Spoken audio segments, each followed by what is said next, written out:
Seiring balam dengan merbah bersarang di ujung bulu. Seiring salam dengan sembah kami susun jarinan 10. Lapun melapun kemuaro kerap-kerap ke angso duo. Ampun kami kepada nan tuo, maaf kami kepada nan mudo. Assalamualaikum warahmatullahi wabarakatuh.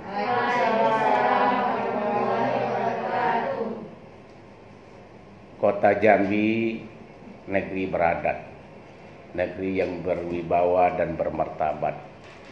Menjawab salam sudah semangat, itu tandanya kita umatnya Nabi Muhammad. Amin ya rabbal alamin.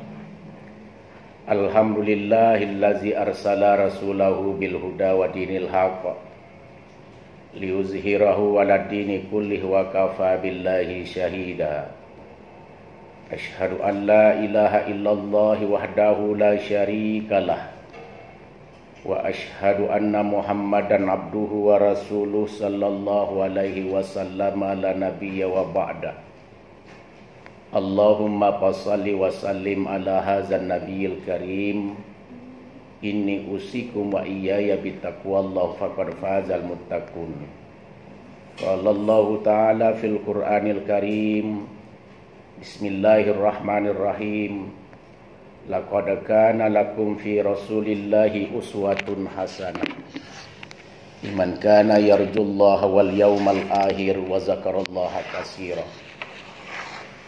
Yang sama kita hormati Direktur Poltekkes Kemenkes Jambi, Bapak Rusmimpong SPD MKes, yang dalam hal ini diwakili oleh Ibu Wakil Direktur 3. Yang sama kita hormati Wakil Direktur 1, 2, dan 3. Yang sama kita hormati Ketua Jurusan, Ketua Program Studi, dan juga Ketua Unit Lingkungan Poltekkes Kemenkes Jambi, dan seluruh civitas akademika dan mahasiswa yang bergabung di dalam peringatan Maulid Nabi Muhammad SAW secara virtual yang saat ini pertama kali kita laksanakan dan kita peringati seperti ini.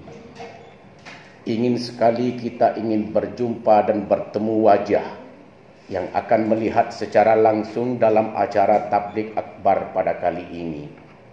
Akan tetapi dengan kondisi yang saat ini adanya wabah COVID-19, akan tetapi Poltekkes Kemenkes Jambi tetap istiqomah menjalankan memperingati Maulid Nabi Muhammad SAW secara virtual.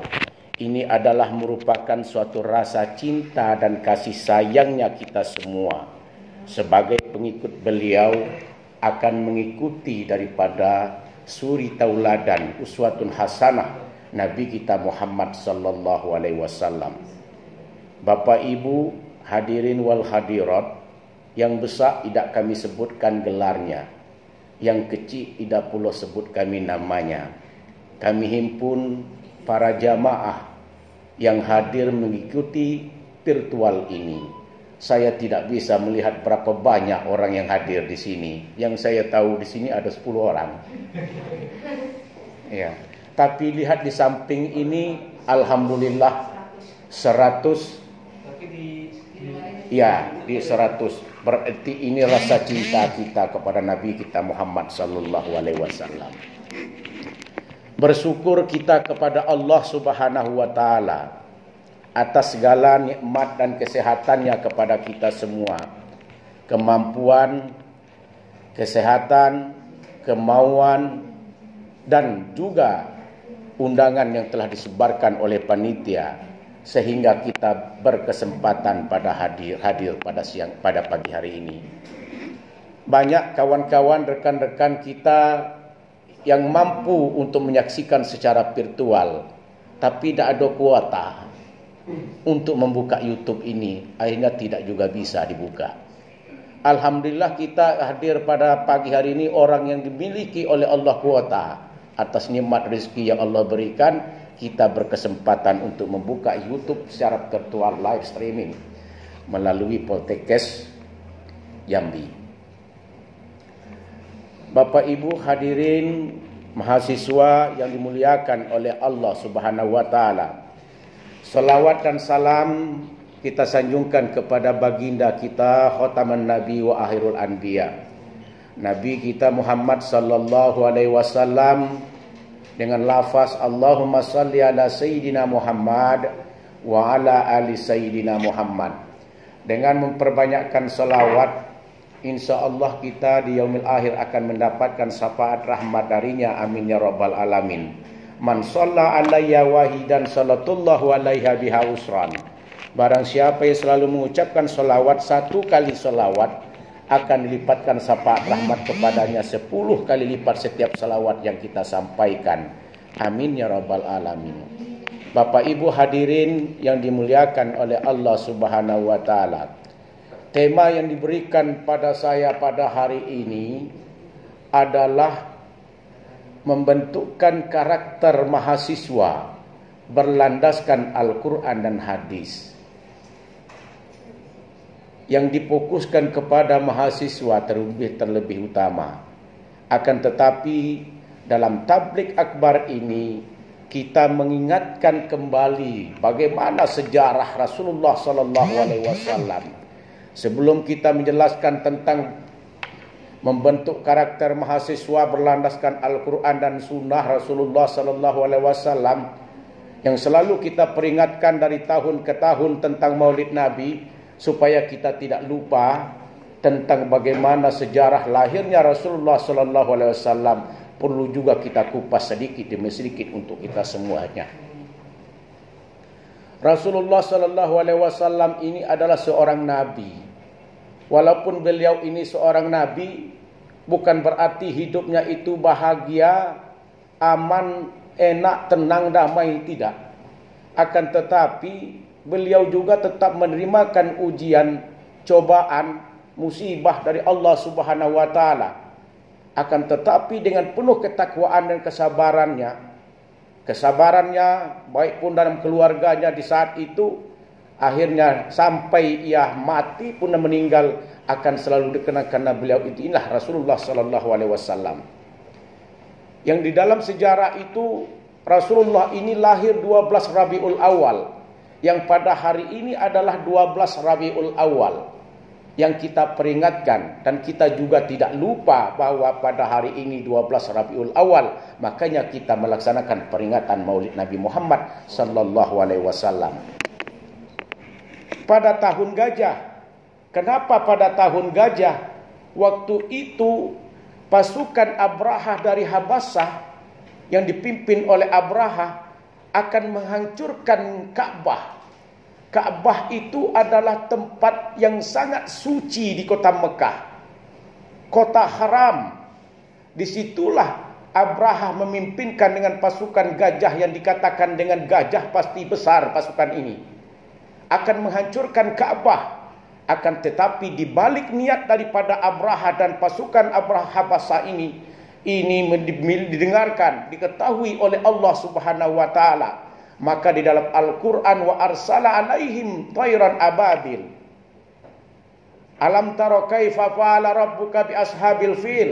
Alam yaj'al kaidahum fi tadlil. Wa arsala alaihim tayran ababil. Allah kirimkan kepada pasukan-pasukan Abraha tadi burung-burung ababil yang berbondong-bondong untuk diusir pasukan itu, dihancurkan pasukan itu. Akhirnya tarmihim bihijaratin min sijil, dilemparkanlah dengan melalui burung itu kerikil-kerikil yang panas dan banyak batu-batu yang sangat dahsyat. Itu ada penyakit atau hal-hal tersebut untuk mengusirkan pasukan-pasukan Abraha tadi. Tak jadi dia menghancurkan Ka'bah tadi, karena Allah lebih mengetahui atas segala niat keburukan seorang hamba-hamba yang lain. Itu makanya dikatakan dengan tahun gajah. Kalau saya bercerita tentang Ka'bah, saya pernah sekali hadir mengikuti umrah di kota Makkah pada tahun 2017. Sekilas kita bercerita sedikit. Kita waktunya panjang dah. Panjang ya, karena pagi itu panjang. Pada tahun 2017 berangkatlah kita itu umroh. Perjalanan dari Jambi itu sampai ke kota Mekah itu hingga menempuh waktu 8 jam hingga 9 jam.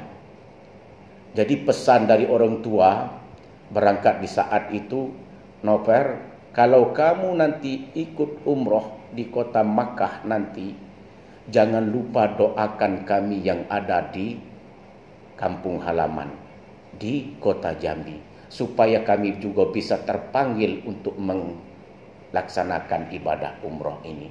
Di mana tempat ibadah berdoa yang paling mustajab? Yaitu carilah kamu di Ka'bah itu ada namanya multazam. Multazam itu adalah tempat yang paling mustajab tempat kita berdoa. Akhirnya di saat kita melaksanakan tawaf, berputarlah kita melaksanakan tawaf. Sambil berputar itu sambil mencari di mana pesan orang tua tadi. Orang tua saya tadi itu multazam katanya. Tempat doa yang sangat mustajab. Akhirnya setelah kita berputar tawaf, ketemulah kita multazam. Berdoalah kamu di sana, apapun yang kamu minta di situ pasti Allah kabulkan. Kapan? Entah kapan, yang pasti Allah kabulkan. Berdoalah saya di situ, ya Allah, ketemu. Engkau maha kuasa atas segala sesuatu. Engkau pemberi rezeki atas segala sesuatu. Engkau berikan kemampuan untuk hadir di kota yang suci ini. Engkau berikan rezeki dan kesehatan sehingga sampai di kota Mekah ini. Disinilah hamba berdoa, ya Allah, semoga di tahun-tahun yang akan datang Engkau berikan kesehatan dan kemampuan untuk bisa hadir kembali ke kota Mekah ini. Dan satu lagi doa saya, ya Allah, sepulangnya saya pada tahun ini di saat itu 2017, doa yang hamba minta kepada Allah, berikanlah ya Allah kemampuan kepadaku dan kepada keluargaku untuk membelikan 1 unit mobil Innova. Berdoa kita di situ. Kenapa? Allah Maha Pemberi, Allah Maha Kuasa, Allah segala pemberi rezeki. Pasti Allah akan kabulkan. Boleh kita berdoa seperti itu? Boleh. Kenapa? Semua apa pun yang kita minta, semuanya adalah pemberian Allah Subhanahu wa Ta'ala. Akhirnya, sepulang dari tawaf itu, setelah kita berdoa tadi, pulanglah saya kembali ke hotel. Sesampai di hotel, sebelum nyampe di hotel itu, ditelepon dari Jambi, ngasih tahu bahwa anak saya itu dalam keadaan sakit. Untuk supaya anak saya sembuh, kembali lagi saya mutar lagi ke kota Makkah itu melaksanakan tawaf. Berputar lagi saya di tawaf itu. Saya carilah multazam. Berdoa lagi saya di sana. Kenapa? Di situ tempat yang mustajab. Ya Allah, batalkan saja permohonan hamba untuk pembelian mobil 1 unit Innova. Tapi satu permohonan, ya Allah, saat ini hambamu berpisah dengan anak dan keluargaku di Jambi. Angkatkanlah penyakit anakku itu, ya Allah. Karena itu anakku itu adalah segala-galanya dalam segala keluarga. Akhirnya apa? Dengan berdoa di depan multazam dari Ka'bah tadi, Allah itu setelah saya berdoa, saya kembali lagi ke hotel. Sesampai sebelum di hotel, telepon lagi dari Jambi, ngasih tahu bahwa anakku yang sakit tadi itu telah diangkatkan oleh Allah penyakit. Yang tidak mau tidur, kembali tidur. Yang tidak mau makan, dia mau makan. Yang tidak mau minum obat, dia mau minum obat. Langsung sujud syukur kita di saat itu di tanah yang suci itu. Ya Allah, Engkau telah angkatkan penyakit hambamu tadi. Karena sangat mustajab sekali doa di multazam itu. Akhirnya tak jadi juga saya ke hotel. Kembalikan lagi saya ke Ka'bah. Berdoa, ya Allah, terima kasih. Ya Allah, bersyukur kami kepadamu, ya Allah. Engkau telah angkatkan penyakit anakku, ya Allah, di kota Jambi yang berpisah saat ini denganku. Saya sedang melaksanakan ibadah. Tapi ingat, ya Allah, satu permohonan saya tadi tetap saya minta kembali, ya Allah. Belikan, ya Allah, permohonan dan kemampuan saya. Selepas saya pulang dari umrah ini di 2017, saya diberikan kemampuan untuk membelikan Innova. Balik saya dari Mekah itu ke kota Jambi sampai saat ini di tahun 2020, 2017, 2018, 2019 tak kunjung tiba permohonan doa hamba itu untuk diberikan kemampuan pembelian Innova. Berarti Allah belum juga mendengarkan permohonan-permohonan hamba kita. Akhirnya apa? Banyak orang-orang yang berdoa di saat itu. Di saat ibu-ibu lagi berdoa, lagi menyapu teras halaman rumahnya. Saat menyapu tersebut, sore-sore nyapu halaman rumahnya, ada pot bunga. Apalagi saat ini ibu-ibu lagi suka sekali dengan kembang-kembang yang putih, dengan keladi-keladi yang berwarna-warna. Ada lagi bunga-bunga apa jando-jando bolong, apalagi apa duda-duda apa namanya itu.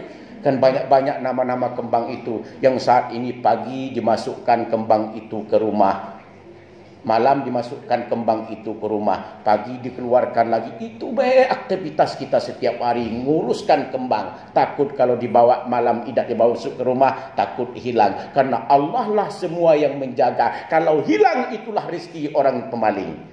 Kalau tidak hilang, itulah kita selalu menjaga. Orang tahu juga orang ini selalu bersedekah atau tidak. Kalau tidak pernah bersedekah, wajar dia hilang. Tapi kalau orang ini tidak pernah bersedekah, pelit, pasti dia ambilkan. Allah pun juga kepada kita. Kalau kita tidak mau bersyukur nikmat Allah, Allah ambilkan kembali nikmat itu.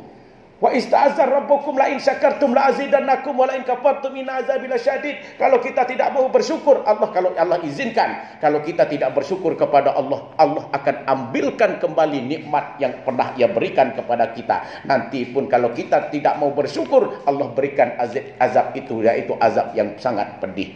Di saat kembang-kembangnya itu yang bagus di depan teras halaman rumahnya, datang anak-anak main bola, ditendangnya bola itu sekeras mungkin, pecah itu kembang, pot bunga itu pecah. Karena orang emak-emak itu lagi cinta sekali terhadap bunganya daripada anak-anaknya. Akhirnya apa? Terucaplah kalimat-kalimat ucapan mamaknya terhadap anaknya. Mati engkau anak-anak yang nakal. Tahu tak berapa harga pot bunga ini? 250.000 satu kembang yang kecil ini. Coba lihat di Angso 2 itu berapa mahalnya, yang mahal itu bunganya baik.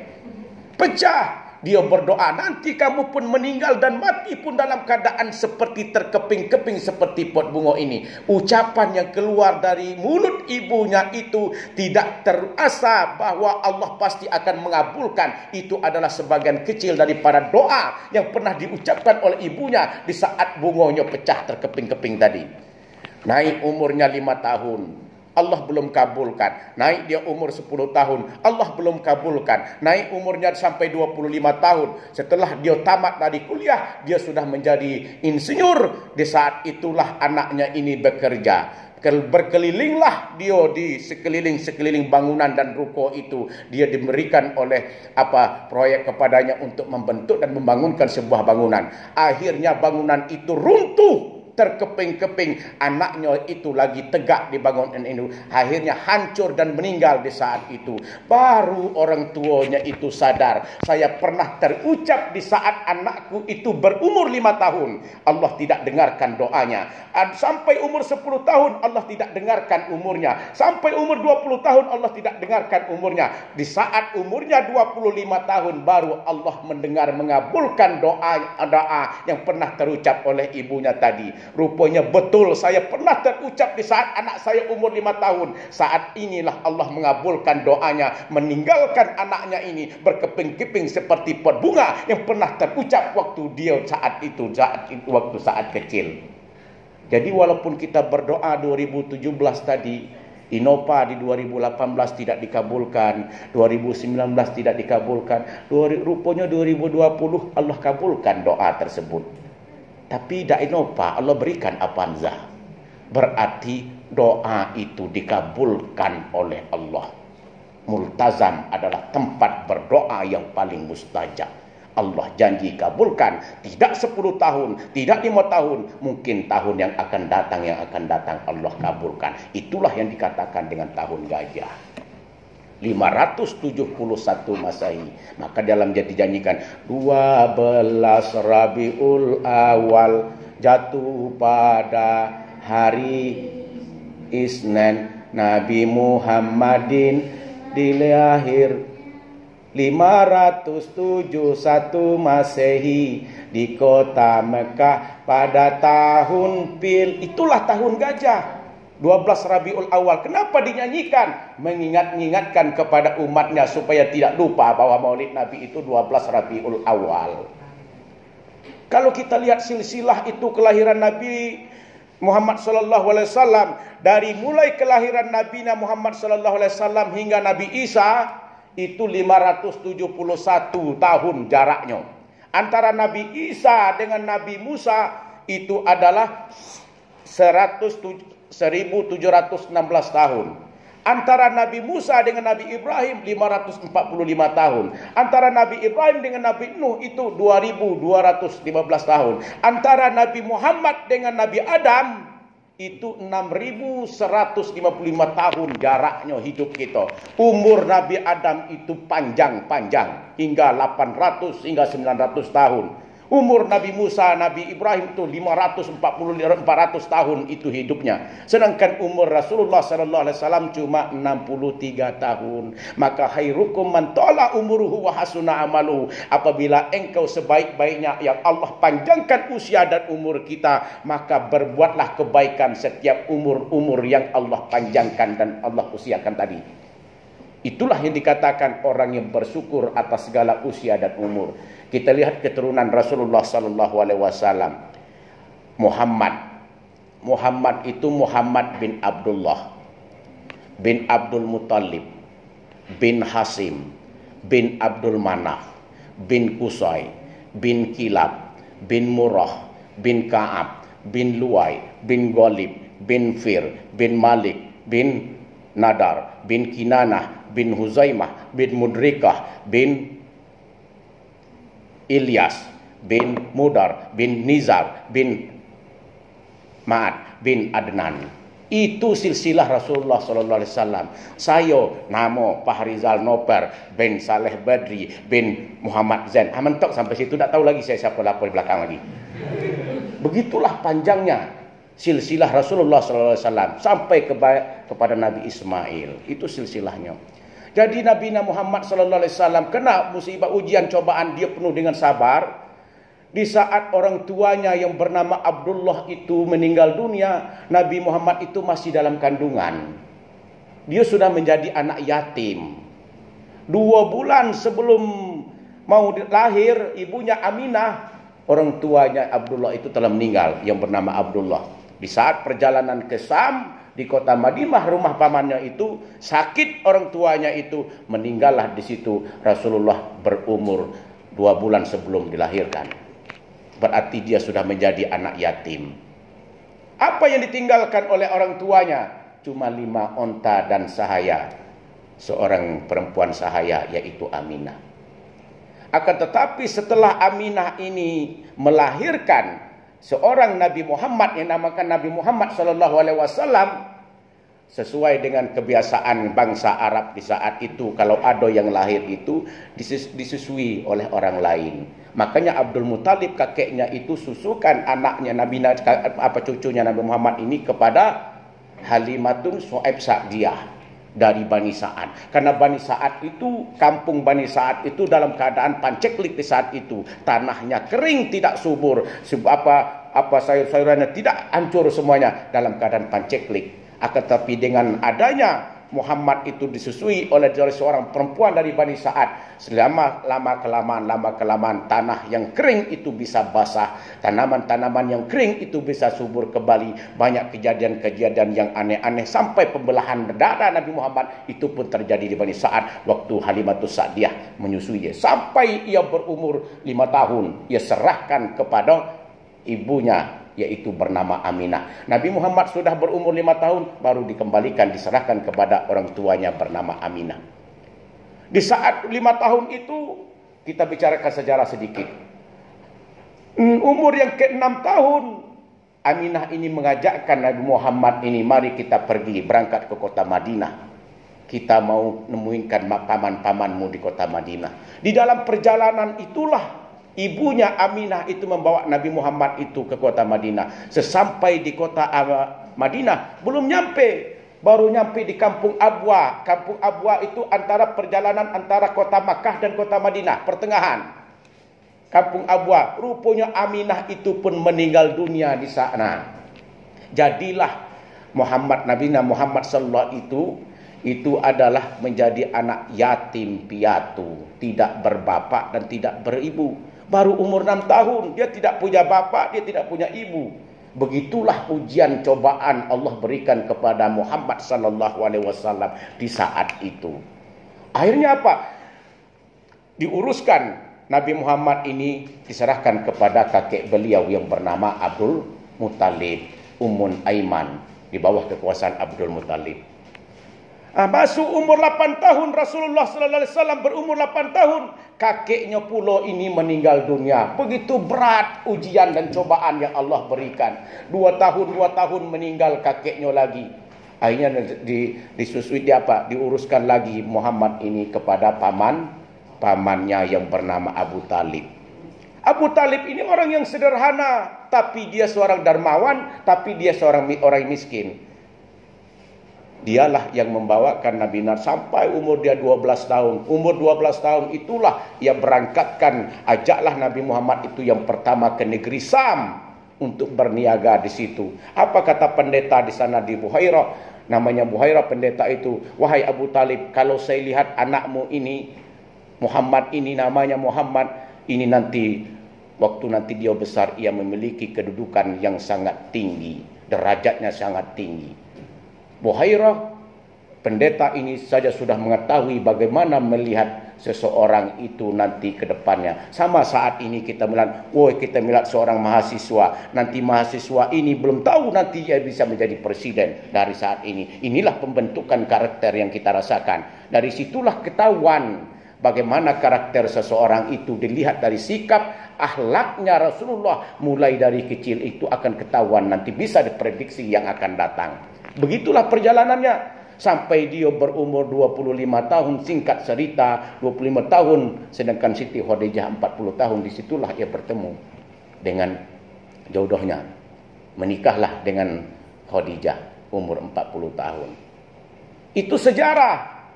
Tapi di samping itu Rasulullah SAW mendapat nilai kenabian, kerasulan itu umur 40 tahun.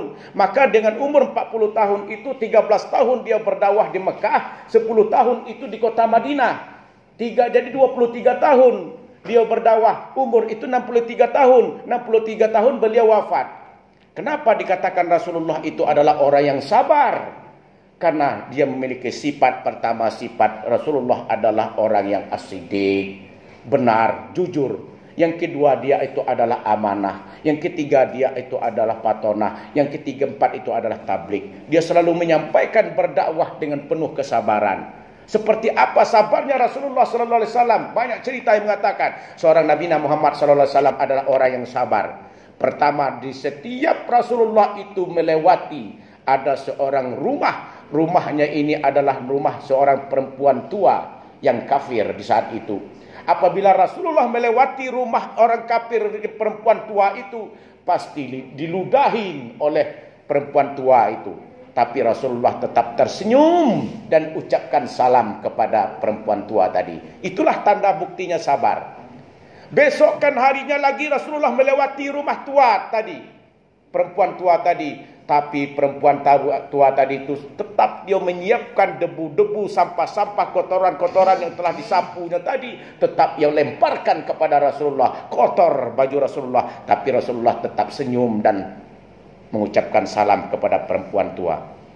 Keesokan laginya dia tetap lewatkan rumah perempuan tua yang kafir tadi. Diludahkan oleh ibunya, ibu perempuan tua tadi. Tapi dia tetap juga sabar dan tersenyum mengucapkan salam. Keesokannya lagi dia melewati rumah tua tadi. Tak ada lagi perempuan tua tadi. Kemana perempuan tua? Dia lah nunggu-nunggu. Akhirnya bertanyalah Rasulullah kepada tetangga. Kemana pemilik rumah ini? Kemana perempuan tua ini? Yang selama ini setiap saya lewat, saya dilemparkan dengan kotoran. Setiap saya lewat, diludahin oleh perempuan tua. Setiap saya lewat, pasti akan dilemparkan dengan apa-apa pernah debu yang kotoran-kotoran yang pernah yang sapukan saat itu.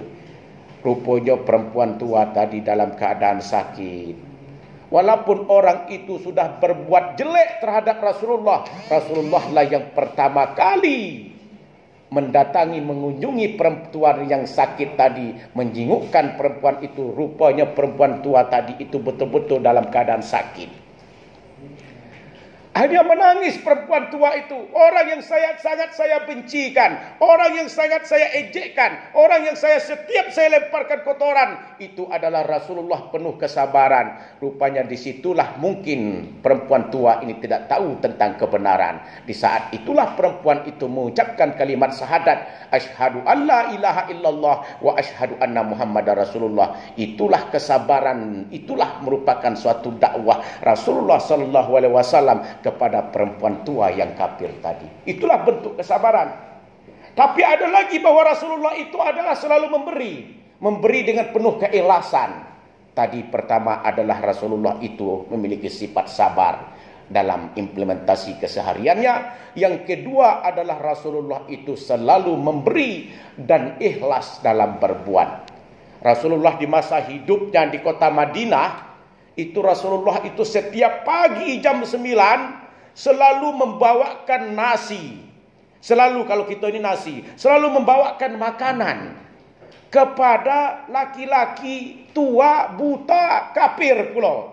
Di mana? Di penghujung kota Madinah itu, di Masjid Nabawi, di penghujung pasarnya itu ada laki-laki tua, kafir, buta. Setiap hari Rasulullah itu membawakan makanan kepada laki-laki tua buta tadi. Padahal laki-laki buta kafir tua itu setiap hari pula dia menyampaikan kepada masyarakat di saat itu. Wahai masyarakat, jangan engkau dekati yang namanya Muhammad. Dia itu adalah manusia pembohong. Dia itu adalah penyihir yang sangat luar biasa. Dia itu adalah pendusta yang sangat besar. Dia itu membawa ajaran agama yang sesat. Begitulah perempuan tua yang buta yang selalu mengatakan kepada masyarakat jangan dekati Muhammad itu. Padahal setiap hari Muhammad itu membawa makanan. Setiap hari, setiap jam 9 itu diberikan, disuapkanlah nasi ke mulut laki-laki tua yang buta. Dia tidak merasakan siapakah yang memberikan makanan dari sesuapan dari tangan orang yang lembut tadi. Setiap makanan yang ia makan itu lembut sekali ia rasakan, tapi dia tidak tahu siapa yang memberi makanan itu. Akhirnya Nabi Muhammad SAW meninggal dan wafat. Tidak ada lagi orang yang memberikan makanan. Dia tanda tanya dewek, kemana laki-laki orang yang selalu memberikan makanan setiap pagi? Sudah 2 hari, sudah 3 hari, sudah 5 hari tidak pernah saya dapatkan makanan itu. Rupanya Abu Bakar. Abu Bakar ini adalah orang tua daripada istri Rasulullah yang bernama Aisyah. Datanglah Abu Bakar itu ke rumah Aisyah. Wahai Ananda Aisyah, anakku. Kira-kira setelah Rasulullah wafat, wahai anakku yang bernama Aisyah, kira-kira apa sunnah Rasulullah sallallahu alaihi wasallam yang belum pernah aku kerjakan? Apa kata Aisyah? Wahai ayahanda, semua sunnah Rasulullah telah engkau lakukan, telah engkau kerjakan. Tapi ada satu sunnah Rasulullah yang belum engkau tunaikan, yaitu Rasulullah setiap hari itu selalu memberikan makanan kepada laki-laki tua yang buta yang duduk di penghujung pasar di Masjid Nabawi di saat itu. Oh, rupanya itu yang belum dilaksanakan oleh orang tuanya Aisyah yang bernama Abu Bakar. Mulai saat itulah Abu Bakar bawakan makanan sebagai pengganti Rasulullah sallallahu alaihi wasallam memberikan makanan kepada orang tua yang buta kafir itu. Setelah dia berikan makanan itu, rupanya laki-laki buta tua tadi setelah disuapin oleh Abu Bakar, marah orang tua laki-laki buta itu. Siapa engkau? Marah kepada Abu Bakar. Dia tidak tahu itu Abu Bakar. Kenapa? Orang yang selalu memberikan makanan kepadaku selama ini bukan seperti ini rasa makanannya. Pasti makanannya itu biasanya lembut kalau saya kunyahkan. Kok ini keras makanannya? Terasa bagi seorang tua yang laki-laki buta tadi. Ada perbedaan bentuk rasa makanan itu. Akhirnya kata Abu Bakar, wahai laki-laki buta kafir, yang selama ini yang engkau selalu sakitkan, yang engkau katakan bahwa Rasulullah Muhammad itu adalah pembohong pendusta, itu adalah seorang Rasulullah sallallahu alaihi wasallam yang selalu kan memberikan kamu makanan, menyuapkan di mulutmu itu makanan setiap pagi. Itulah Nabi Muhammad sallallahu alaihi wasallam. Setelah itu kemana beliau? Beliau itu telah meninggal dunia, wafat. Di saat itulah kafir buta tua tadi itu menangis. Rupanya di saat itulah dia mengucapkan kalimat asyhadu alla ilaha illallah wa asyhadu anna muhammadar rasulullah. Itulah dakwah Rasulullah. Cara Rasulullah itu berdakwah dengan hal, dengan kondisi, dengan keadaan, dengan memberikan makanan, di mulut laki-laki tua dan buta itu. Kaum muslimin jamaah yang hadir dimuliakan oleh Allah, baik melalui virtual ini yang dimuliakan oleh Allah Subhanahu wa taala. Itulah cara Rasulullah berdakwah. Yang kedua, dengan cara memberi dengan penuh keikhlasan.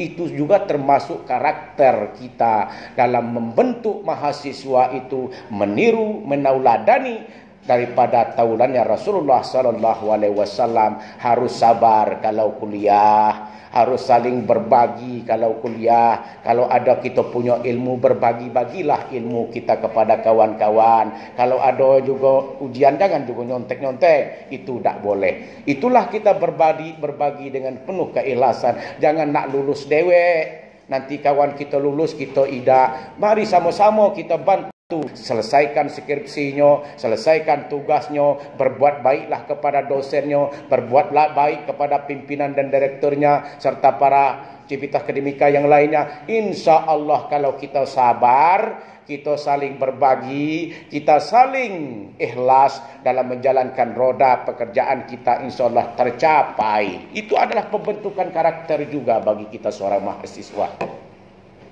Yang ketiga, Rasulullah SAW berdakwah itu dengan keberanian. Berdakwah mengajak kota Arab Mekah itu kota yang sangat keras. Bukannya mudah untuk mengajak orang di saat itu. Hasunnas ilal khair, ya'muru bil ma'ruf wa yanhauna 'anil munkar liyafuzu bi sa'adatil ajil wal ajil. Rasulullah itu mendorong kepada warga masyarakat di kota Mekah Madinah di saat itu adalah untuk menyeru kepada yang ma'ruf, mencegah kepada yang mungkar, agar supaya nanti dia selamat hidup di atas dunia dan selamat pula kekal nanti di alam akhirat. Itulah tujuan Rasulullah yang selalu mengingatkan umatku. Di saat Rasulullah itu sujud lama dan dia sujud, dia selalu ingatkan umatku, ya Allah berikan kebaikan dan kesehatan kepada umatku, ya Allah berikan selalu keselamatan kepada umatku, ya Allah berikan dan mudahkan dalam sakratul maut setiap umatku apabila dipanggilkan oleh Allah. Berdoa Rasulullah itu sallallahu alaihi wasallam itu di saat sujudnya, yang diingatkan itu adalah umatku kata Rasulullah sallallahu alaihi wasallam. Begitu cintanya Rasulullah kepada umatnya, hendaknya sebagai umatnya juga harus cinta dengan mengucapkan Allahumma salli ala sayyidina Muhammad wa ala ali sayyidina Muhammad. Selalulah kita berdoa dan berselawat kepadanya, kita akan mendapatkan syafaatnya nanti di yaumil akhir nanti. Bapak Ibu hadirin jamaah yang dimuliakan oleh Allah Subhanahu wa taala. Dakwah yang ketiga itu melalui keberanian. Keberanian yang Rasulullah sallallahu alaihi wasallam lakukan itu adalah bagaimana dia mengajak orang yang tidak mau supaya mau. Kita kenal seorang penguasa kota Makkah di saat itu yang bernama Ruqanah.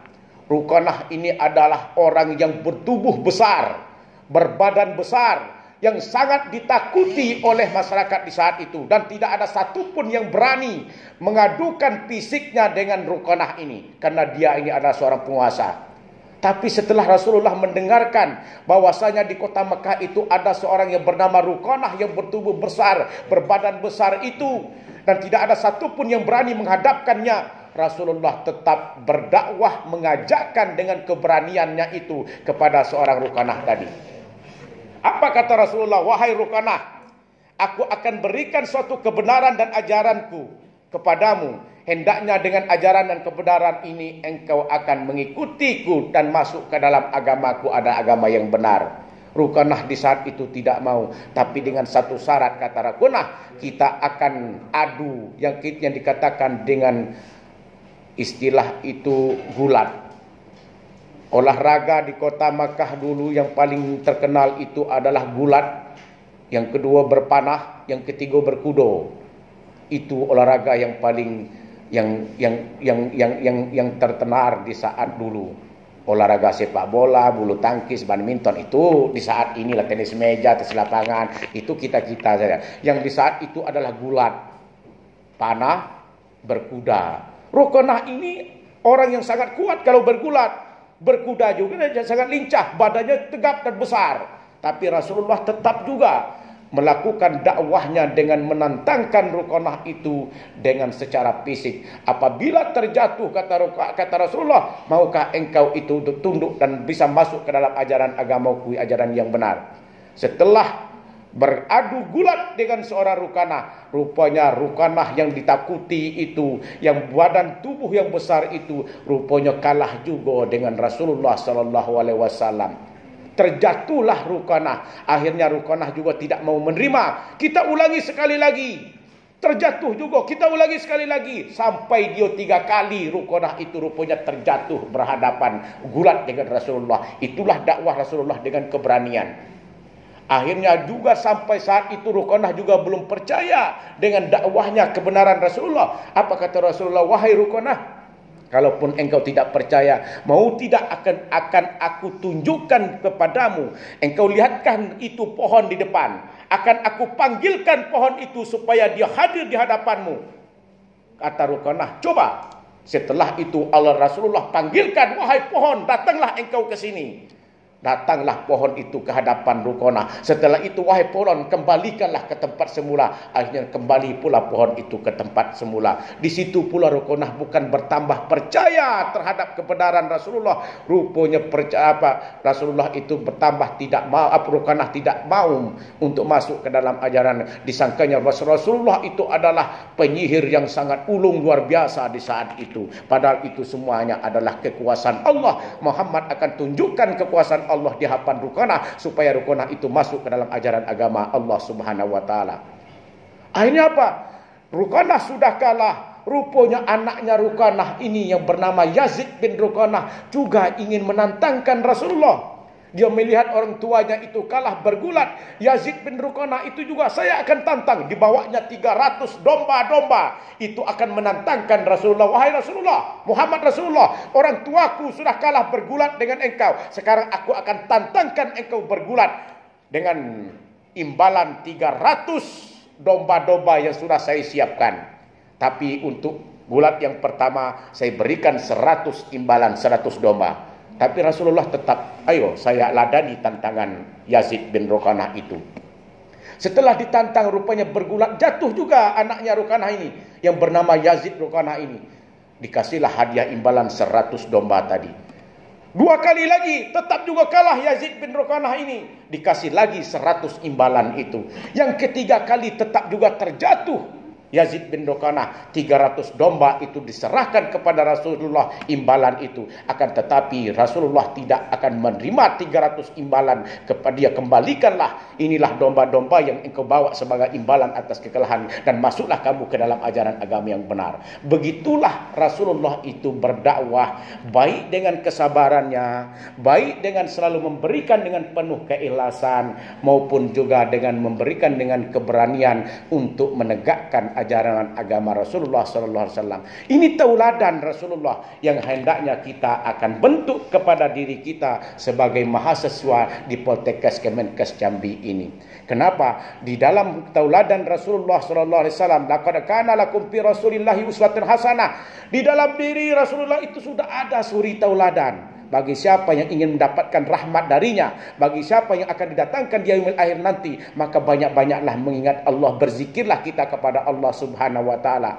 Apa kata Dr. Abdullah Nuseh Uswan dalam bukunya Tarbiyatul Aulad fil Islam, pendidikan agama terhadap anak di dalam Islam, mengatakan bahwa seorang tua, sebagai orang tua harus menanamkan ketauhidan, akidah, akhlak, keimanan, keislaman, ketakwaan kepada anak-anaknya. Coba kalau mahasiswa kita di Poltekkes Kemenkes Jambi ini sudah tertanam kepada dia akidah, tauhid, akhlak, keimanan, keislaman, ketakwaan, pasti dimanapun dia dilepas, dia tetap istiqomah kepada Allah. Walaupun dia tetap dimanapun dia dilepaskan, dimanapun dia merantau, dimanapun dia sekolah, dia tetap selalu ingat Allah. Solat selalu dijaga, berzikir selalu, setiap beristighfar selalu mengingatkan Allah, selalu mengingatkan orang tua, selalu berbakti kepada kedua orang tua. Itu kalau itu sudah tertanam, akmalul mukminin imanan ahsanuhum hulukan, sebaik-baiknya orang mukmin yang sempurna imannya itu adalah orang-orang mukmin yang baik. Itulah orang mukmin yang sempurna, itu orang yang memiliki keimanan. Tanggung jawab orang tua, nanti kita semua menjadi orang tua, nanti kita semua menjadi bapak, nanti kita semua menjadi ibu. Kita harusnya menanamkan ke anak-anak kita, yaitu keimanan, keislaman, ketakwaan, akidah dan tauhid kita kepada Rasulullah sallallahu alaihi wasallam. Apa itu iman? Iman itu adalah keyakinan dan kepercayaan. Tasdiqu bil qalbi, takriru bil lisan, wal amal bil arkan. Iman itu kita yakinkan di dalam hati kita, kita ucapkan secara lisan kita, kita perbuatkan dalam keseharian kita. Itulah iman. Iman kita kepada Allah, iman kita kepada Rasul Allah, iman kita kepada malaikat Allah, iman kita kepada kitab Allah, iman kita kepada hari akhirat, iman kita kepada qadar baik dan qadar buruk. Itulah keimanan. Lalu ada syariat Rasulullah sallallahu alaihi wasallam berkumpul dengan para sahabat. Di saat Rasulullah berkumpul dengan para sahabat, bermuzakarah, berkumpul, datang seorang laki-laki yang bertubuh besar, berjubah putih, berambut hitam. Ia lujurkan kakinya ke hadapan Rasulullah. Ya Rasulullah, saya nak nanya, apakah iman itu Rasulullah? Rasulullah menjawab, iman itu adalah keyakinan dan kepercayaan kita kepada Allah. Laki-laki itu kembali bertanya, ya Allah, ya Rasulullah, apakah Islam itu ya Rasulullah?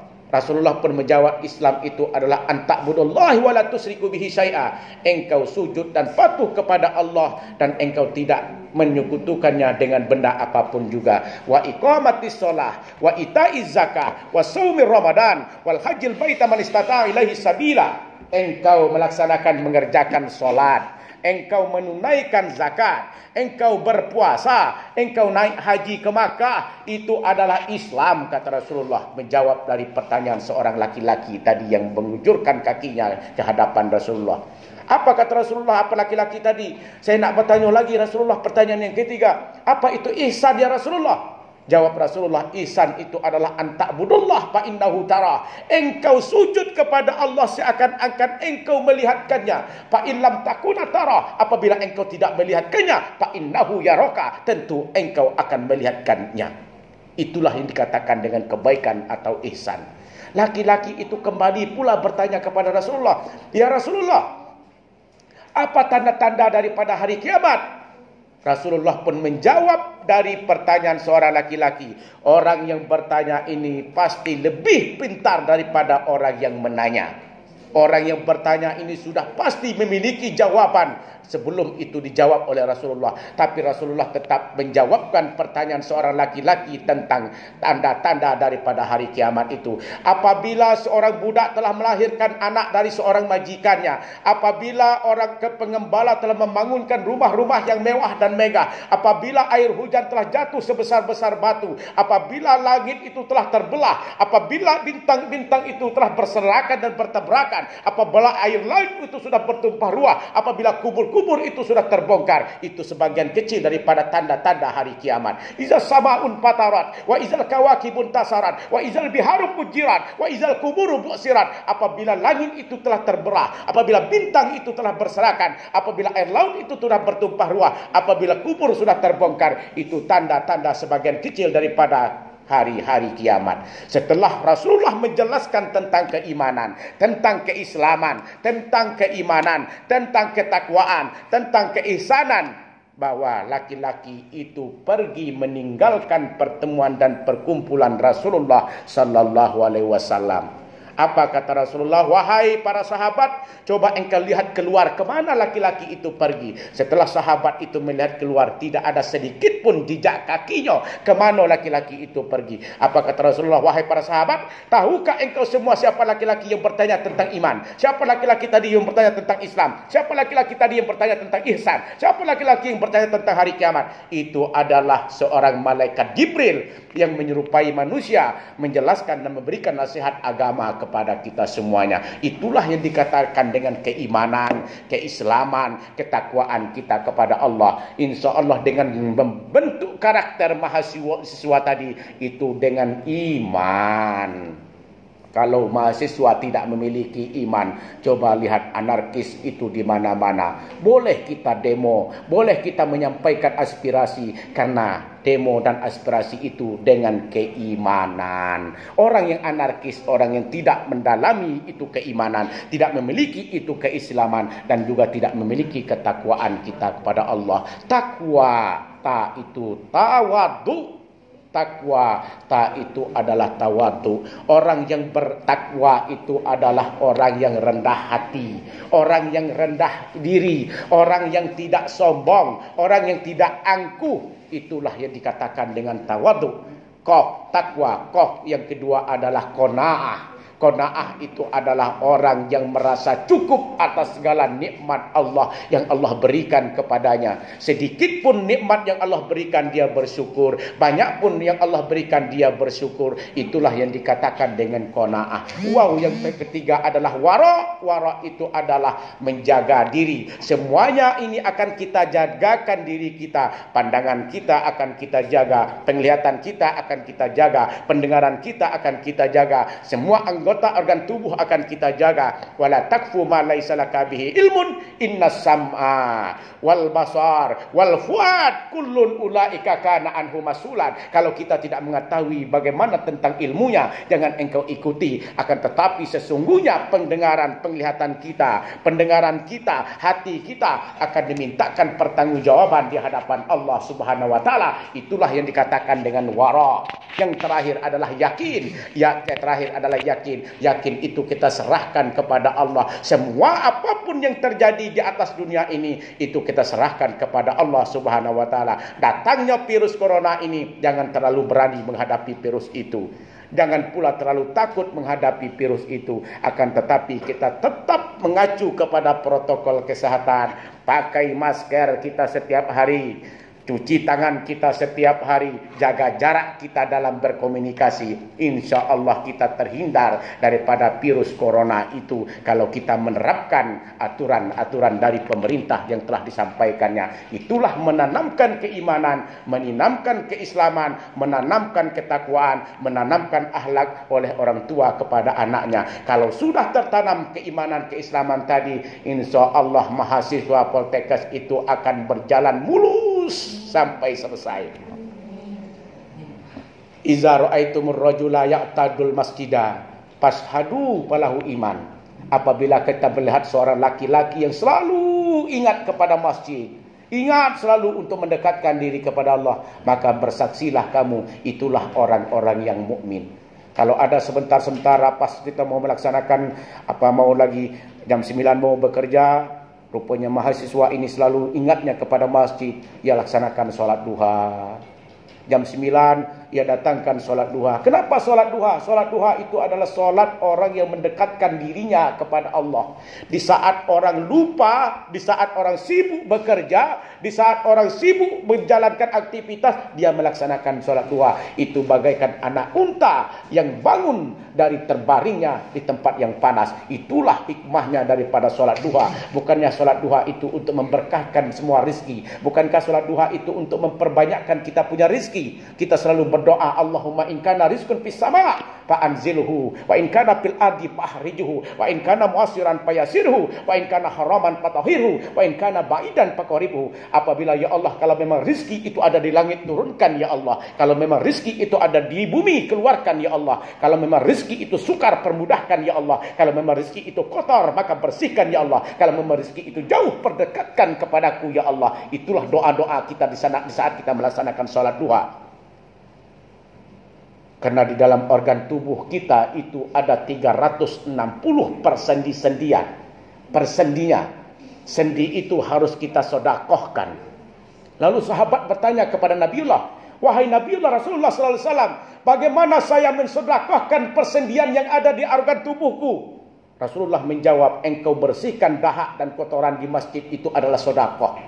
Engkau singkan kalau ada di jalan itu membuat orang celaka, membuat orang itu fatal, membuat orang terjatuh, engkau singkirkan, engkau singkirkan bahwa itu adalah sedekah. Kalau kedua-duanya itu tidak engkau dapatkan, kata Rasulullah, bahwa 2 rakaat cukup untuk melaksanakan sholat duha, untuk menutupin daripada sendi-sendi yang sedekah yang ada di organ tubuh. Itulah kekuatan sholat duha itu bagi orang-orang mahasiswa yang telah tertanamkan imannya, akhlaknya, akidahnya, tauhidnya kepada Allah Subhanahu wa taala.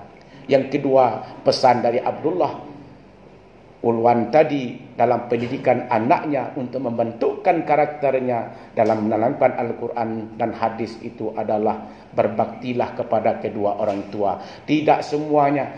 Rasulullah itu waktu kecil dia sudah menjadi anak yatim piatu. Tidak ada lagi waktunya untuk membuat berbakti kepada kedua orang tua. Apalagi kita yang saat ini masih punya bapak, masih punya ibu. Masih besar harapan kita untuk berbakti kepada kedua orang tua. Waktu sahabat bertanya Rasulullah, siapa yang pertama kali yang harus kita taati? Apa jawab Rasulullah? Allah dan Rasulnya. Lalu siapa lagi? Baru ibumu. Siapa lagi? Ibumu. Siapa lagi? Ibumu. 3 kali dijawabkan oleh Rasulullah itu ibumu, ibumu, ibumu, ibumu. Setelah itu siapa? Ayahmu. Berarti besar harapan karena ibulah yang pertama melahirkan, yang menyusui. Yang ketiga hamil, yang tidak dipunyai oleh bapak-bapak. Inilah kekuatan besar daripada seorang ibu. Berbaktilah kepada ridallahu fi ridal walidain wasutullah fi suhtil walidain. Jangan kita, kalau kita ridho kepada Allah, pasti Nabi Muhammad, orang tua kita juga ridho kepada kita. Kalau murka kita kepada kedua, nanti murka juga kepada Allah Subhanahu wa taala. Itulah yang tugas untuk membentuk karakter kita. Ingat juga kepada ibu-ibu kita, para mahasiswa yang ada. Kalau kita mau sudah lalai kita untuk belajar, ingatlah kamu kepada orang tuamu. Kalau kita sudah malas kita membaca, ingatlah kamu kepada orang tuamu di kampung sana kalau masih hidup. Dia mencari biaya yang sangat luar biasa besar untuk kita kuliah, tapi kita bermalas-malas, berpacar-pacaran, berkeliling-keliling sana, mentraktir sini, mentraktir sana. Lupa dia dengan tugas dan kewajiban dia itu adalah seorang pendidik. Lupa dia seorang yang dididik. Ruang mahasiswa harus menjadikan sarjana yang lebih baik. Begitu banyak kita melihat juga saat ini kondisi kita yang saat ini. Berapa banyak dokter yang meninggal karena virus corona. Berapa banyak bidan-bidan yang meninggal karena virus corona. Berapa banyak perawat-perawat yang meninggal dunia. Berapa banyak masyarakat yang meninggal dunia. Itu semua itu sebagai patokan kita agar kita terhindar dari itu semuanya. Jadi berbaktilah kita kepada orang tua kita. Dengan berbakti kedua orang tua, insya Allah karakter kita tetap berlandaskan. Itu landaskan Al-Quran. Rasulullah pun menguraikan bahwa kalau kita membentukkan jiwa kita untuk berlandas kepada Al-Quran, berbaktilah kamu kepada orang tua. Yang terakhir dan perlu kami sampaikan untuk membentukkan landasan sebagai karakter mahasiswa berlandasan Al-Quran ini, yaitu memiliki sifat tanggung jawab. Kita ini disuruh dimiliki tanggung jawab. Orang tua sudah memberikan, menitipkan. Sekarang engkau berangkatlah kamu ke Jambi. Sekolahkanlah kamu di Poltekkes Kemenkes Jambi. Dengan baik tanggung jawab kamu sampai semester 9. Orang tua akan bertanggung jawab. Lewat daripada itu, orang tua tidak akan bayar lagi SPP itu. Karena memiliki sifat tanggung jawab apa yang disampaikan oleh orang tua, dia tetap belajar dengan giat dan semangat, dengan dasar berbakti kepada kedua orang tua. Saya lewat dari semester 9 nanti, saya disuruh bayar dewe, sedangkan saya tidak memiliki kemampuan untuk semua itu. Akhirnya dia memiliki tanggung jawab. Kullukum ra'in, semua kita akan bertanggung jawab. Wa kullukum mas'ulun an ra'iyatihi, setiap kita itu akan dimintakan pertanggungjawaban di hadapan Allah Subhanahu wa taala. Apa yang kamu kerjakan selama ini, wahai si Fulan, selama ini kamu di Jambi itu apa gawe kamu kok dah tamat-tamat. Rupanya bukannya menyelesaikan tugas skripsi, tugas yang lain. Rupanya dia keliling-keliling di Taman Remaja sana. Itu juga salah. Itu semua tidak sifat-sifat orang yang bertanggung jawab. Itulah nasihat Luqman kepada anaknya itu, mau'izah hasanah, untuk mendidik, membentukkan karakter itu. Ini merupakan suatu suri tauladan yang baik yang kita sampaikan. Di saat Rasulullah SAW terakhir akan dipanggilkan oleh Allah, di akhir hayatnya itu Rasulullah itu sakit parah. Sampai Rasulullah pun tidak bisa berdiri di saat ia mengalami sakit yang sangat parah. Ada seorang anaknya Fatimah yang masuk ke kamarnya Rasulullah. Di hadapan Rasulullah membisikkan ke telinga Fatimah anaknya, wahai Fatimah, sebentar lagi aku akan dipanggilkan oleh Allah. Menangislah Fatimah di hadapan Rasulullah di saat itu. Tapi ada satu bisikan lagi membuat bahagianya seorang Fatimah anaknya Rasulullah. Wahai Fatimah, engkaulah keluargaku yang pertama kali akan bertemu denganku nantinya. Setelah bisikan itu, Fatimah tadi Rasulullah panggil, wahai Fatimah, panggilkan cucu-cucuku, panggilkan Hasan dan Husain, suruh dia masuk, disampaikan tentang kebaikan-kebaikan, panggilkan istri-istriku. Disitulah Rasulullah menyampaikan nasihat. Akhirnya Rasulullah pun tertidur di atas dadanya Aisyah, istri beliau. Setelah di situ, malaikat Jibril rupanya sudah menjaga dengan malaikat Israel di pintu rumahnya Rasulullah. Masuklah malaikat Jibril. Wahai Rasulullah sallallahu alaihi wasallam, di depan itu, di pintu depan itu ada malaikat Israel yang diutuskan oleh Allah untuk menghadap kamu. Apa kata Rasulullah? Wahai malaikat Jibril, panggilkan, suruhkan dia masuk. Setelah malaikat Israel itu masuk, apa kata Rasulullah? Kata malaikat Israel, wahai Rasulullah, kami diutuskan untuk menghadapkanmu ya Rasulullah. Ada dua pilihan. Yang pertama, apakah engkau akan hidup di atas dunia atau akan bertemu kepada Allah Subhanahu wa taala? Dua pilihan itulah Rasulullah panggilkan, Rasulullah sebutkan, saya akan bertemu dengan Allah Subhanahu wa taala. Di saat itulah malaikat sebelum mencabutkan ruhnya, Rasulullah minta izin terlebih dahulu. Tak mungkin, itu cuma Rasulullah yang bisa diminta izin. Kalau kita tak mungkin diminta, wahai Noper, saya mau cabutkan ruhmu, boleh apa tidak? Pasti kita bilang tak boleh, kaget baik.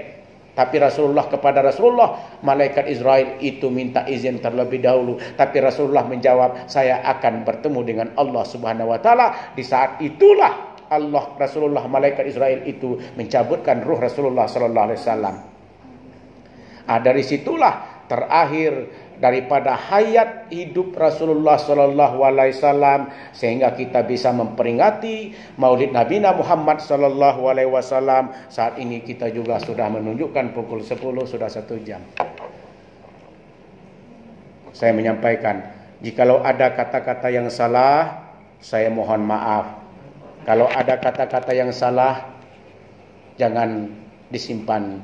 Kalau ada jarum yang patah, jangan disimpan di dalam lemari. Kalau ada kata-kata yang salah, jangan juga Bapak Ibu laporkan saya ke polisi. Ya, makan keripik di tengah sawah, keripiknya jangan sampai jatuh. Wabillahi taufik wal hidayah. Wassalamualaikum warahmatullahi wabarakatuh.